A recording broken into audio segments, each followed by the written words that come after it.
What? Jeez.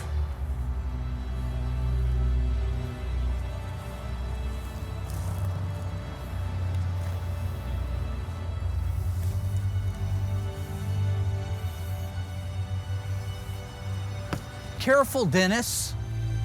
This is a piece of crap, Arnie. Oh, but she could be fixed up.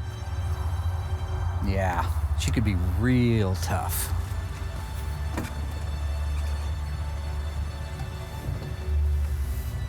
Forget it, Arnie. This thing's got 43,000 miles on it. Probably 143. I don't care. I bet the thing won't even start. She'll start. You'll need these.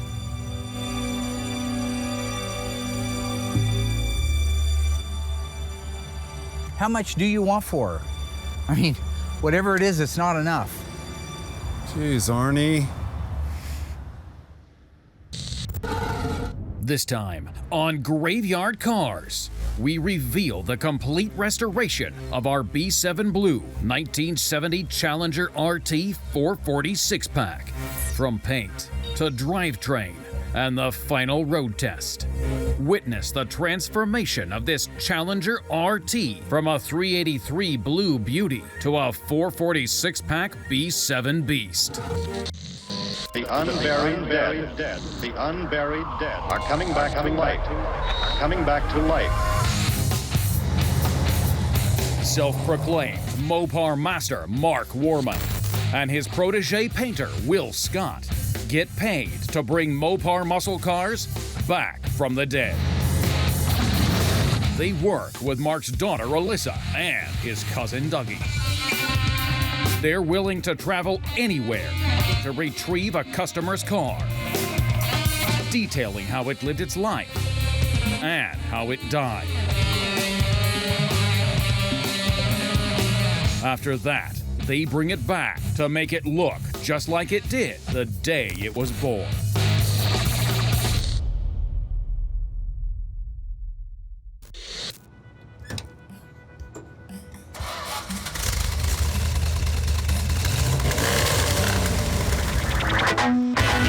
Doug and I are out right now on a maiden voyage in a B7 Blue over B5 Blue interior.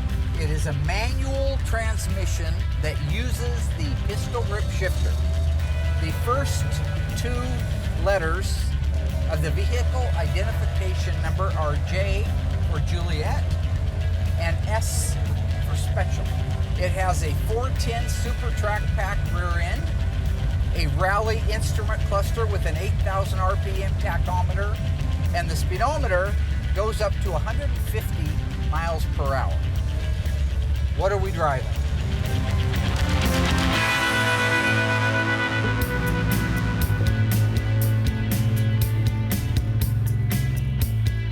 So right now I'm getting ready to get the first coat of color going on a Mente's car. A Mente's car is going B7. It's the first time we've done a B7 car here. So I'm kind of excited to do it because it's a little bit darker than the B5, but both colors are really gorgeous.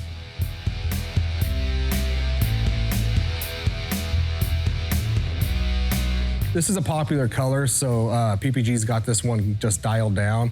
So I order my 3 gallons, they send it to me, I mix it up, do a quick spray out to make sure that it looks good, and then we're spraying.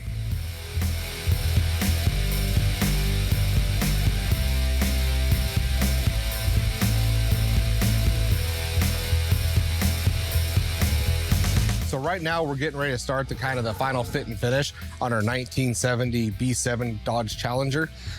It's just super important to make sure every nut, bolt is in the correct spot, making sure your gaps are good. We put it on the bin pack to relieve some of the pressure, to relieve the sag that happens sometimes when it's on a whirly jig. So with the Mente's car, it's one of the few that we've had here that they come in, is it running, driving, the car had been done in the 80s or 90s, looked good, but wasn't quite up to our standard. So we brought the car in, and just like every other one, we dip them, start all over, and now he's got a nice, clean, all original Challenger. So we get it up there, we relieve that pressure, and then just go around just fine tuning the whole thing, because once everything's set, it stays that way through the rest of the process.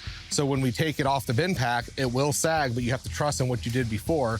So when you get the car painted, buffed out, and it's done, it looks great. It might be off a little bit, but once you put it over an assembly side and put it back on the bin pack where it's got more stability underneath it, all those gaps look great.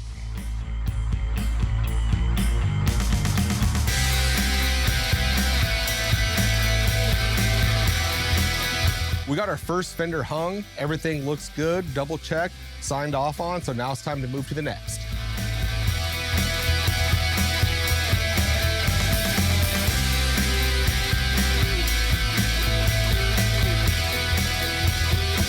So we got the final fit and finish done on our 1970 Challenger. Everything came out just the way it should. So at this point, we're gonna roll it in the booth and get some color going on it. Right now, we have our 1970 B7 Dodge Challenger in the booth. We're trying to get this car done. It's supposed to be 100 degrees today, and being that it's a metallic, the sooner we can get it done. When it's cooler outside, the metallic will lay out better. So I'm trying to hurry up, get it done, so that way we have a nice clean paint job in the end. This is the first time we've done a B7 car, especially on a Challenger, so I'm excited to get it done and see how it comes out.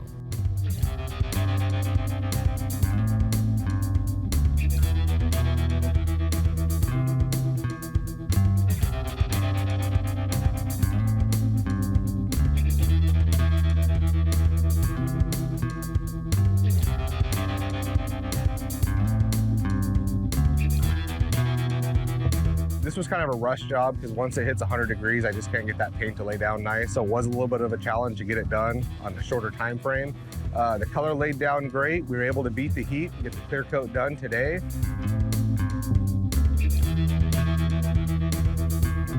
So I'm getting ready to head in the booth right now and start the cut and buff process on our 1970 Challenger. I'm going to start with 800, then I'm going to go to 1200, 1500, 2000, then 3000. So the car's already pretty much been cut, except it hasn't been done with 2000 yet.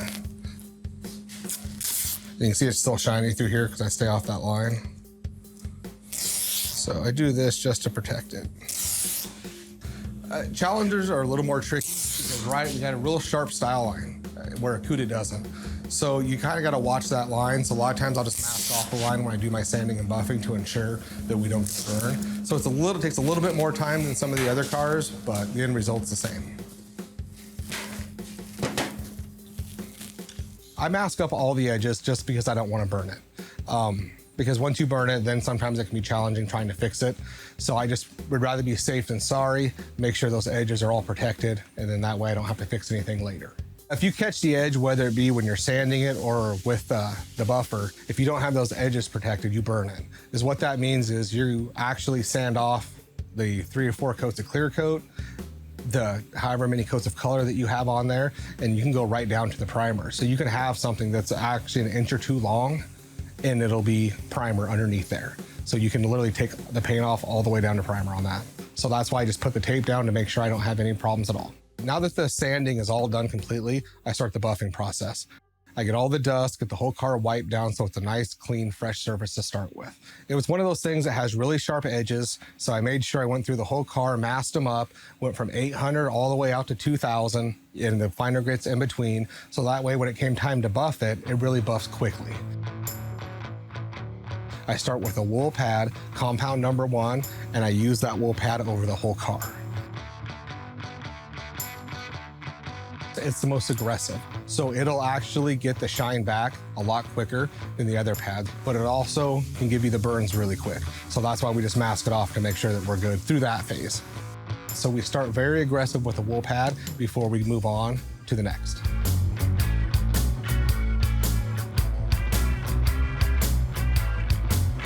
These cars are a process. Mark is very meticulous, on every nut and bolt has to be OE. If it's not OE, it's because a customer requested something else. But these cars take time. Trying to find qualified people to come in here and do what Mark and I ask is hard enough as it is. So right now I'm doing this by myself. So I have 2 weeks into getting that Challenger looking perfect to come over to assembly. Well, while I'm doing that, I have nobody else helping me currently out there in the shop, so you fall behind on stuff like this. So it's impossible to try to get a car done every episode. If you were to look at those cars done every episode a year later, they're not gonna look nearly as good as what we produce at a slower rate. The buffing process, like I said, it's kind of a tedious thing, so you just have to slow down, take your time, protect your edges like we always do. I'm gonna grab George and roll the car out there. Normally I do the washing by myself, but on these hot days, that compound dries quick, the water dries quick, so I'll grab him to kind of tag team it, and we can get the process done quicker. George has come a long ways. You know, I think he's been with us for 4 years now. And we didn't even get along actually for the first couple years, but he's really stuck it out and actually learned a lot. So he's kind of like my right-hand guy when I need something or questions, like something I don't even know. I usually go to him with everything for help around the shop. Even though it's hot, you don't have to worry about it burning the paint. I don't get that close to the panel, and we're kind of just a good once over because George just went through and pretty much done all the legwork already. So you're really not sitting on one spot and just running it on there. It's kind of an overall wash. See, when I was a kid, I used to wash these cars, and then Mark would stand here and he'd make sure I was soaked by the time it was all over. So I'm a much better teacher than Mark ever was. George isn't all wet. I'm not making a mess out of him. I got to be honest, I appreciate that. You're welcome. He would make me hold the seat belts out, and then he would run that pressure washer right up to my hand, which would totally soak me. And then sometimes it'd be funny to hit my hand, which that hurts. So now that we have our own teams and I got my own guys, I'm not going to go with the path that Mark does. I don't give a damn what you think you are entitled to. You got it right, I did! So I have George out there with me. We washed the car. I didn't soak them. I'm trying to treat them better than Mark does. So Mark believes in really beating them down and then bringing them back up so they can really appreciate being down. So with my team, I just try to, right now they're like the D team. And because they all showed up this week, I've moved them up to a D+.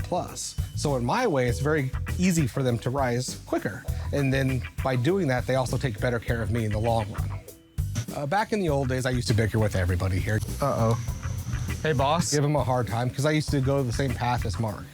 But now I don't go his path anymore. Did you get a name tag, George? Uh-oh. Yep.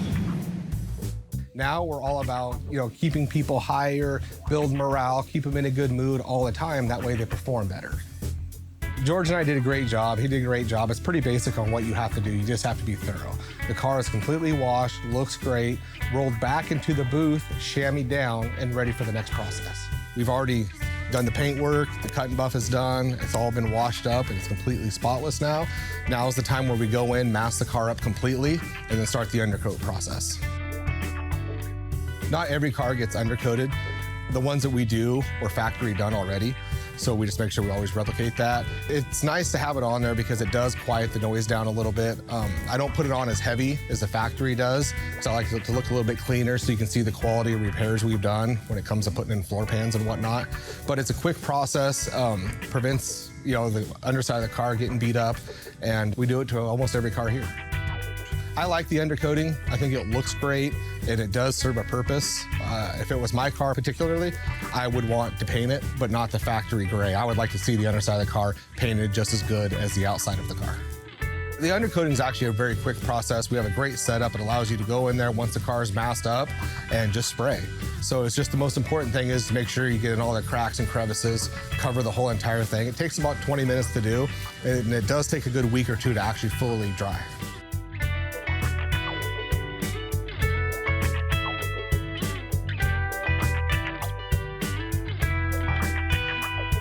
The car looks amazing. The undercoat went perfect as usual.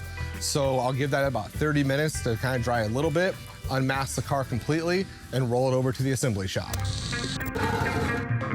Stay tuned. There's more to come in the restoration and transformation of this former 383. Okay, lowering down. Second floor mannequins and apparel. The Ghouls install the new 440 drivetrain. Hold on, Mark. And Will has a problem with the transverse stripe. There's no bumblebee stripe on it. Car's a bumblebee car, remember? Not like a decal?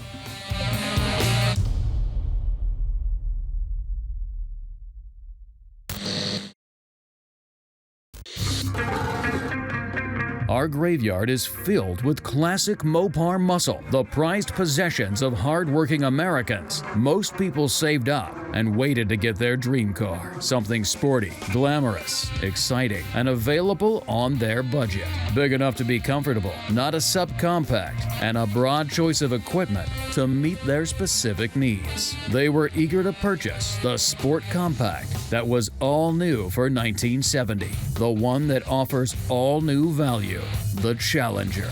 This car, awaiting its own restoration, makes the scene like a bolt from the blue. In Dodge tradition, the Challenger is roomier and features many styling options that win over the Mustang, Camaro, and Firebird. The Challenger is the dream come true, making it our corpse of the week.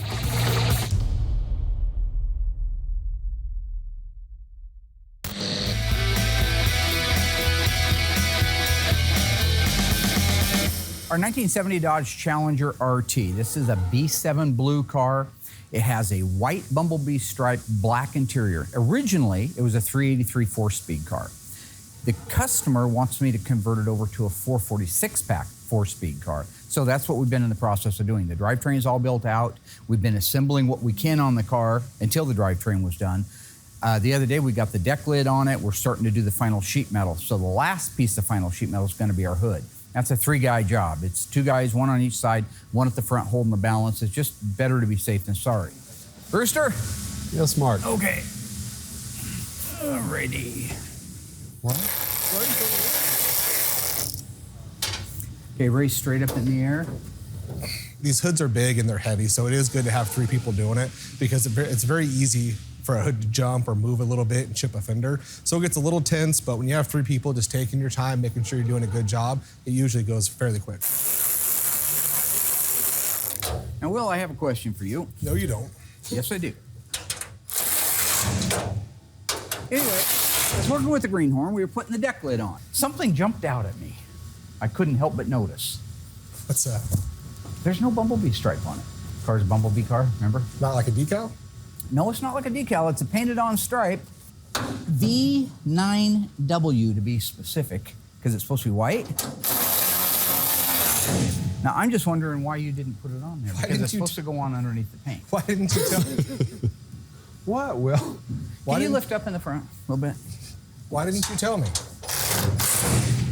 Tell you that it's supposed to get a stripe on it? How am I supposed to know if it gets a painted stripe? Because the same reason every other car, the broadcast sheet hanging on the side of the car. What do you think? There was a guy on the assembly line, handsome guy, looked a little bit like Tom Cruise, running up and down the assembly line telling people, oh, don't forget to put stripe on. Don't forget to put how am I supposed fenders to on. know? That's a build sheet. You just put that Hence on the there. word build. No, I did not. That's been on there since the car went through the metal shop. It's not been on there once, sir.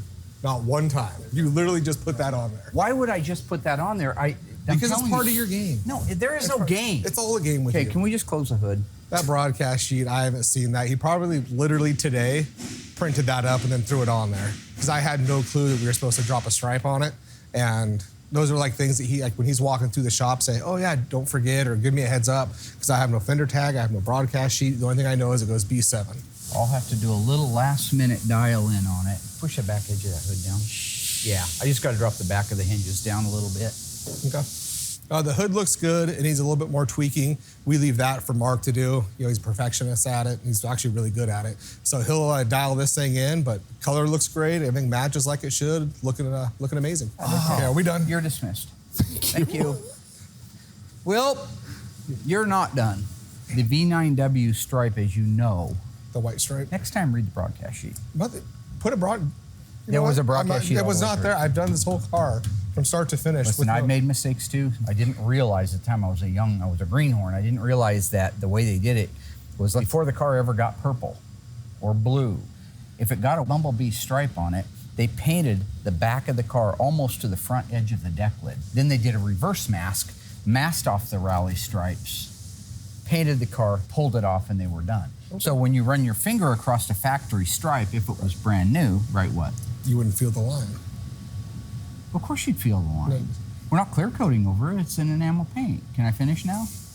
If you ran your finger over it, you would notice that the white paint is lower than the other paint, okay? Because the other paint's on top of it. That would make it higher, okay? In this case, it's going to be reverse. Right. So all I need you to do is keep that millage way, way down. Absolutely. Okay, so at the very leading edge, I want 1 coat of clear. I don't want 3 coats of polyurethane clear. I want 1, and it has to be clean, unlike most paint jobs, so I can get that I can take care down of it. flat. I can take care of it. Now, I will get you the original engineer drawings, if that would help. Sure. You'll have to be able to read. I do. Okay, good. If you couldn't, for some reason, read, Are we done? there's a yellow car out back with a factory bumblebee stripe on it. That'd probably be easier for you than reading all those pesky numbers. 16 this, 8 that. You know what I'm saying? I You got it. see what I mean? So the question is, did I hang the broadcast sheet on the car after the fact? I'm not going to confess to anything. I'm not going to deny anything. Let me ask you this. How can Scooby-Doo talk? Go-kart Mozart checking out the weather chart. What's that? JFK. Nobody's ever going to figure out, you know, what was it Oswald acting alone? Was it the Russians? Was it the mob? You know. What's the question?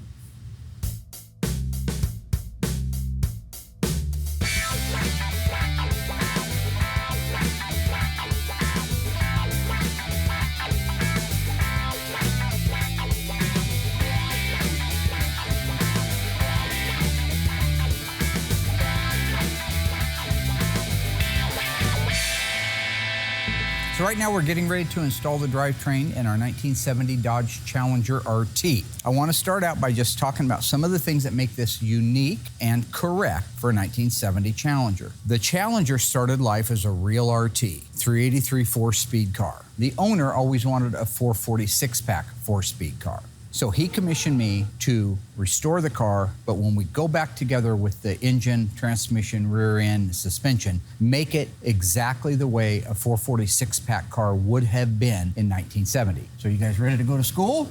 Yeah. Let's start with the clutch and fan blade assembly. The gentleman who owns this car wants it to be an A34, which also means it has max cooling. Heavy-duty max cooling, which means it gets a 26-inch radiator, a fan shroud, this fan blade, and this clutch fan.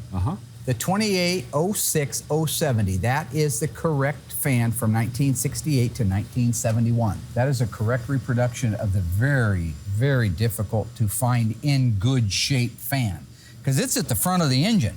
It's sucking stuff through that radiator for 50 years. It gets the living tar beat out of it. Yeah. So to find nice ones, this was a great investment for Tony to start making. This unit right here is correct for our 1970. What is this item called? Fuel vapor separator. Fuel vapor boy. separator. Oh, Oh, Rooster's boy. coming in. Oh, Dougie's coming in. That's right. This is the intake side. It's 3/8. It's the intake side, goes back to the fuel tank. The fuel gets sucked into here and then pumped out to here and up to the carburetors. But there's excess fuel, there's excess vapors. What happens to those? This is an early version of emission control. This little 1/4-inch return line goes back all the way to the tank and puts all that extra stuff back in the tank again. So it can come back up this and be reused again. So it really is kind of an efficient little setup. Yeah. They didn't use it on the 383 slant 6 small blocks, but they did use it on this. So the other things that I harp on you all the time about is making sure that we have the right nuts and the right bolts, right? So how do we know that this little bracket that holds the alternator and these bolts that hold it in place are right? Any bolt would hold them this long enough to work, right? If we look carefully, there's some things we'll notice. Don't take for granted that this alternator is just on here. This is not an air conditioning car. You couldn't get air conditioning on a 440 4-speed anything. So whether there was a 6-pack on top of the engine or there was a 4-barrel on top of it, you couldn't get a 440 or 4-speed in air conditioning. So that's already off the charts. If it was air conditioning, this would be a dual pulley. It would take 2 belts. So this is the correct single pulley. It is also black in color. We learned in our Corpse of the Week that the 1970 Challenger was the dream car hardworking Americans were after. Glamorous, sporty, and budget-friendly. The Gator Grain vinyl top was a new option on the 1970 Challenger. And what other Dodge? Was it the Monaco, the Dart, the Charger? Think you know? Find out after the break.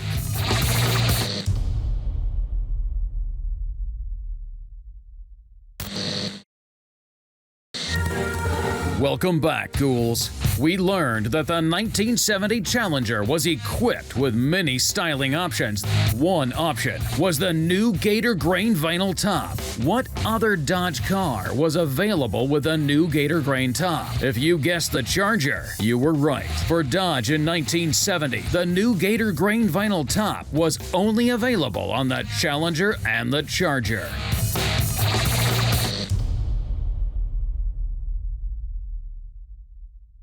You'll notice this bolt right here that goes through the correct replica heater hose bracket. This is the correct one that they started life with, that most of the guys, when they changed these hoses out, threw this on the ground and it never got put back on. This is original. That bolt, you see what's in the middle of that bolt? The H?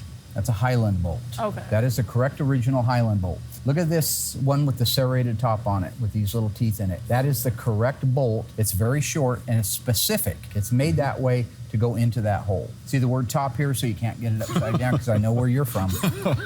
And then down here you'll see the L5. That is the correct bolt that holds the lower part, the pivoting part of the bracketry. When was that car built? September 2nd, Of what year? 1969. Very good. So that means everything on this engine, if it's dated, should be dated before that date, right? Or correctly concurrent with that date. Spark plug wires. These are replicas of the original Chrysler Corporation wires, the black with the yellow writing. If we know that January, February, and March would be the first quarter of 1969, what quarter should these spark plug wires be? The second or the Closest third, right? to the production It just date without couldn't be going the over. It's fourth. like the Price is Right. The Okay. closest date So the without third, going then. over it. The third quarter, that's right. And so when you look very carefully right here, what do you see? H3Q69. Third quarter of 69. That's how accurate it has to be. These are the correct heater hoses with the correct part numbers on them. This is the correct upper radiator hose with the part number on it. And this is the correct lower radiator hose with the part number on it. So on that side, that's about it. Just a couple things real quick over here. Since this is going into an A34 car, it has a 410 gear ratio. Mopar made it mandatory that any of their axle package cars that had a gear ratio of 3.55 to 1 or lower got a power steering cooler. That's called being accurate. So that is a power steering cooler that was mandatory with it. Also, the other thing that is mandatory, Disc brakes? disc brakes. So you are standing by, good. So what we gotta do is we gotta locate these front leaf spring hangers into the holes near the torque box area, okay? Bring the front of the axle up a little. Yep, just like that. And I'll come down just a little bit. Okay. Beautiful. All right, we got everything in there. The nuts are in position and loose, that's good.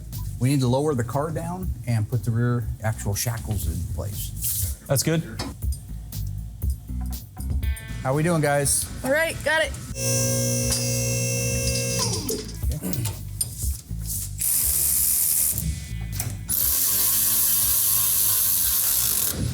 Awesome. Okay, start the nut and the washer, that's all you gotta do.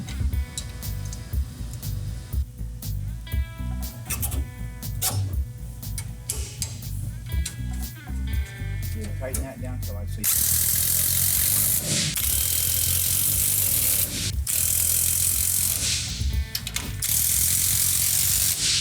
Great. Like it? Good job, guys. Looks good. Let's go ahead and do the engine and transmission. Then we can put the wheels and tires on it. We'll call it a morning. All right, let's get her done. Yeah. Okay, so here's what we're doing right now. Mark has told me what the color is that goes on the back of this car. I just like to come in and double check, especially for the fact that Mark has went and purchased the original books from 1970 and 1971 from PPG. It's a great thing to have. Right now we have a lot of the photocopies, but these are the actual originals. So we flip through, find the 1970. We have the W1, which is the white. So that's our white that we'll be using. And one of the best parts about this is when you go to the back, it actually lists what everything was for with these colors.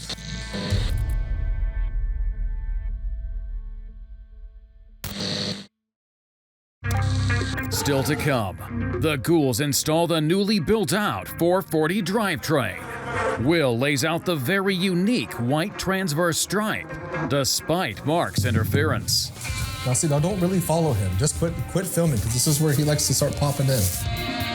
And and the Dodge driving duo take this B7 beast for a road test. No hands.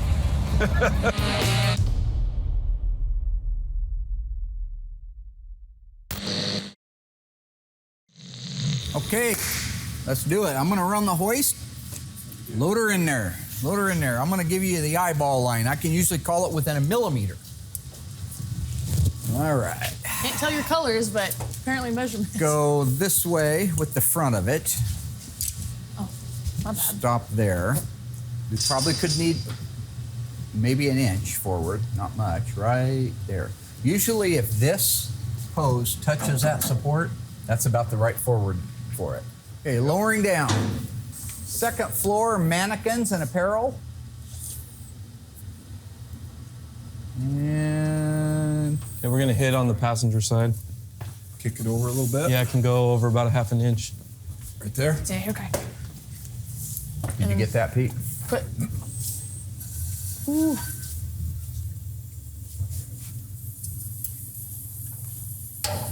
Oh. Hold on, Mark. Okay. Okay, lowering. Wow, we actually cleared everything except for Oh. a shock. You go up just a little bit. I got the shock. It'll pull down. Down.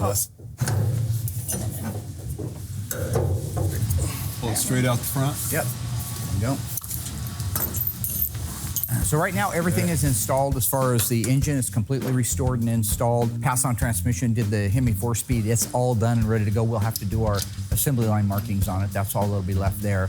Rear end is in place, which is great. So now they're just making final connections. We'll put the wheels and tires on it, let it down.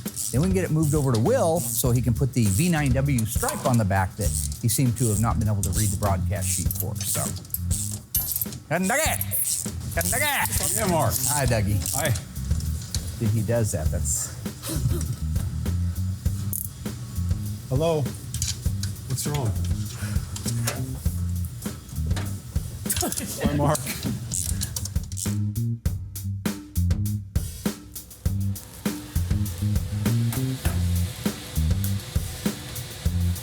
So once we have it all brought up here like we do, we have our amount already put in, 15 ounces. You just go to label.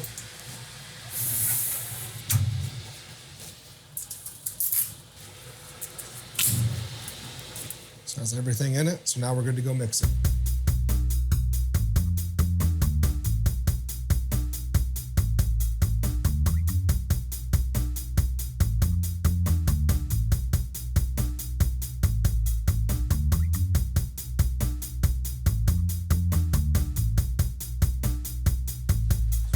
Right now, we're getting ready to lay the stripe out on this. It was supposed to be done ahead of time, but Mark hid the build sheet from me, so I had no clue that it got a stripe. He thought it'd be funny to hide it from me. So I really had nothing to go off of, because originally we were supposed to paint this white and then go back and mask the white off, do the blue. So we're doing it a little backwards, but that's all right. Getting it taken care of now. Now see, now don't really follow him. Just quit filming, because this is where he likes to start popping in. Yeah, see, wait.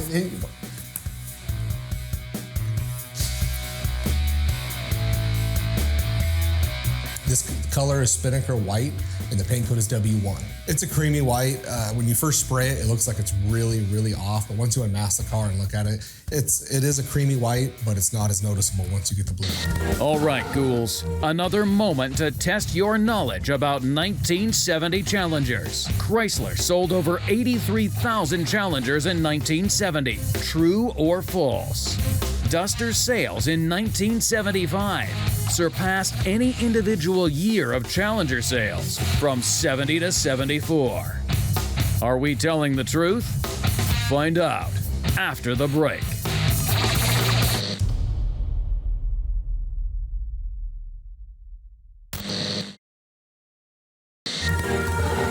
Welcome back, ghouls. Chrysler sold over 83,000 Challengers in 1970, but we claim that Duster sales in 1975 surpassed any individual year of Challenger sales from 70 to 74. Are we telling the truth? Yes, we are. Duster sales beat out any individual year of Challenger sales from 70 to 74.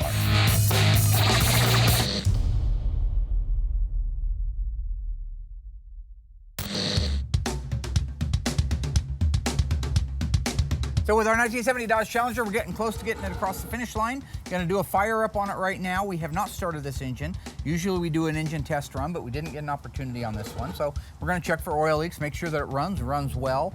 Before we do that, we'll do a quick system check, make sure that the fluids are topped off and that it's truly ready. Sound good? Yeah. And then fire it up? Uh-huh. Okay. Oil. Doug, you want to check the antifreeze? Nice and full. Look at that. Looks good. You good? The coolant's good. Okay. And power, We're getting fuel. power steering is full. Okay. Okay. I'm going to try to start her up. Like Mick Jagger said, start me up. Never stop. Never stop.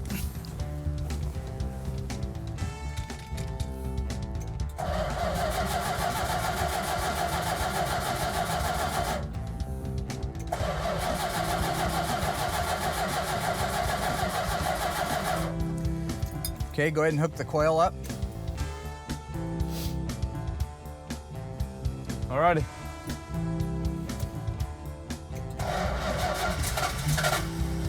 Sounds better. Yeah. Almost.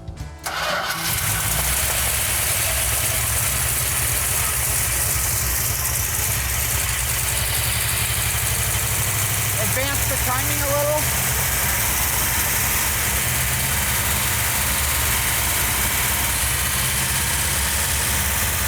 A little more timing.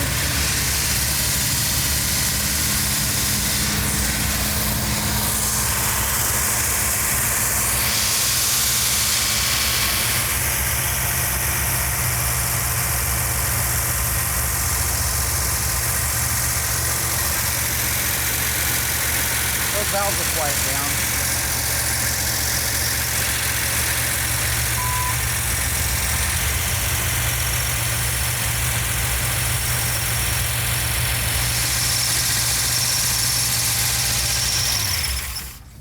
All three gauges pegged, and it hasn't ran long enough to do that. So we have something inside there on the wiring that's not right. Yeah. Probably, it could be the CVR, the constant voltage regulator, stuck wide open. Okay. You run it very long like that and it'll cook those gauges. Gotcha. But the engine runs good, that's very important. I want you to check the CVR inside there. Okay. If we can get that fixed, we'll fire it back up, top off the radiator, check all the fluid levels, we'll be able to go on a road test. But that thing sounded good, sounded nice. Good, right, Rooster? Yeah. Nice, huh?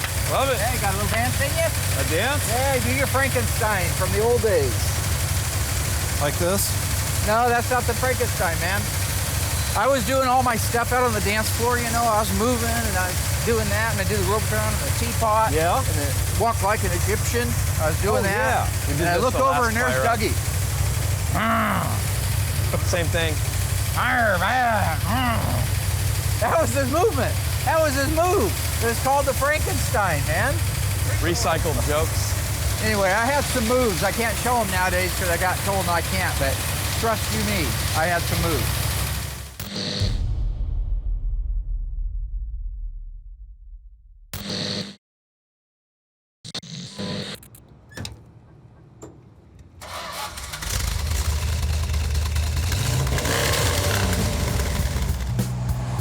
So Doug and I are out on our maiden voyage in the 70 Challenger RT 440 6-pack 4-speed. This is a tribute car, originally a 383 Magnum, but we made it into a 440 6-pack because that's what the owner wanted. B7 blue over B5 blue interior. It is a manual transmission that uses the pistol grip shifter.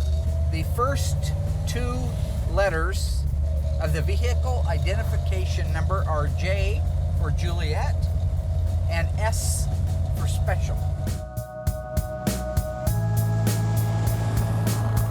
It has a 410 Super Track Pack rear end, a Rally instrument cluster with an 8,000 RPM tachometer, a clock, fuel gauge, temperature gauge, oil pressure gauge, and the speedometer goes up to 150 miles per hour. So this is our first trip out. We're just taking off from the shop. Right now it's in third gear, doing about 2,400 RPM. We're averaging about 45 miles an hour.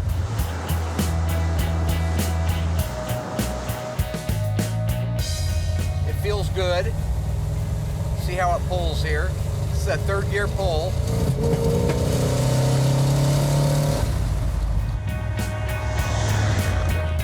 Feels good, has a nice pull to it. The steering, look at that. No hands. Arnie Cunningham.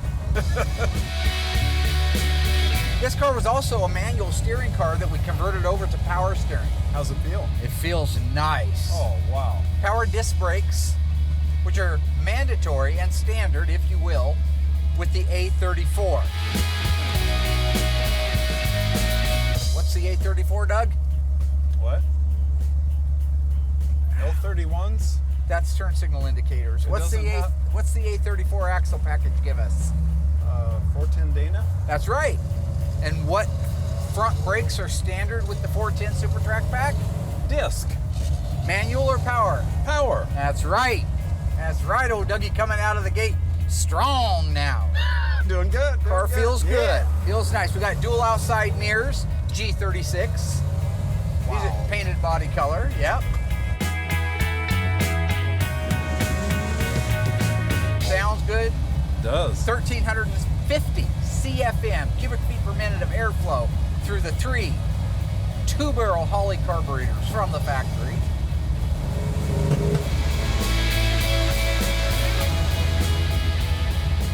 Okay, we're going to shift down to 2nd, which is pretty fast right now. We're doing about 50.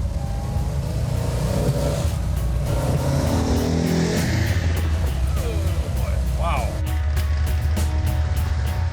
Feels nice. Idle's nice, has a nice bump stick to it. We use Comp Cam 284, 484, 284 duration, 484 lift. Sounds nice. Sure does. Got our brand new AMD interior trim panels. Now see, these were impossible to find a while back. Nobody was reproducing them.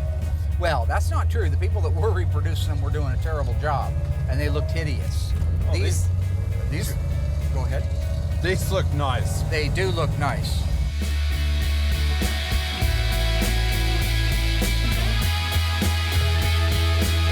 Wow, this drives nice, doesn't it? Straight as an arrow. Oh boy. Oh boy is right.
Awesome. We are back at the ranch. That is a phenomenal road test. Everything worked like it's supposed to. That's the way they're supposed to work, is exactly like that. I love it. I love it. Yeah. Very nice. Me and the rooster, being normal. Kiss my ass.